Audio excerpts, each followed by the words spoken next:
అందుకే ఈటెల రాజేందర్ గారు చెప్తున్నాను, ఇష్టం నువ్వు ఎవరితో అనుడు. పెద్దలు వెనకటి చెప్పారు, మంచోని 10 ఇచ్చి తెచ్చుకోవాలి, దుర్మార్గులను 10 ఇచ్చి వదిలించుకోవాలని. కానీ రాజేందర్ ఏందో మరి పాత సోపతికే పోతున్నాడు మళ్ళా.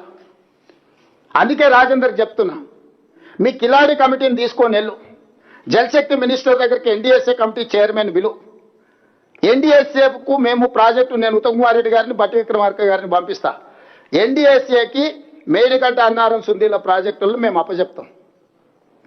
ఎందుకంటే అది ఒక ప్రభుత్వ సంస్థ, దానికి నైపుణ్యం ఉన్నది, సాంకేతికపరమైన సిబ్బంది ఉన్నారు. వాళ్ళకి అప్పచెప్పడానికి మాకు ఎలాంటి అభ్యంతరం లేదు. ఎందుకంటే వాళ్ళ పర్యవేక్షణలో ఈ ప్రాజెక్టు కడుతున్నాం. మేము ఈ ప్రాజెక్టును పునరుద్ధరిస్తున్నాం. State government doesn't have any objection to hand over to NDSA.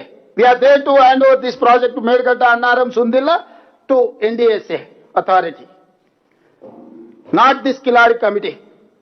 అందుకే రాజేందర్ ఇమ్మీడియట్ గా కేంద్ర ప్రభుత్వం దగ్గరికి వెళ్ళి తక్షణమే ఎన్డీఎస్ఏ కమిటీ చైర్మన్ ఈ ప్రాజెక్టులను తాత్కాలికంగా వాళ్ళ ఆధీనంలోకి తీసుకొని ఇప్పుడున్న నీళ్లను ఎత్తిపోసి రైతులను ఆదుకోండి, ప్రజల పట్ల నీకున్న చిత్తశుద్ధిని మీరు నిరూపించుకోండి.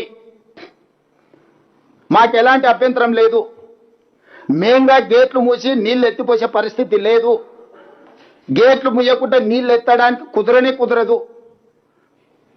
మేము గేట్లు మూసి నీళ్లు ఎత్తితే ఈ గేట్లు కొట్టుకపోతే, ఈ ప్రాజెక్టు కొట్టుకపోతే కింద భద్రాచలం నుంచి ఊర్లే కొట్టుకపోతే ఎన్డీఎస్ఏ నివేదిక ఇచ్చింది.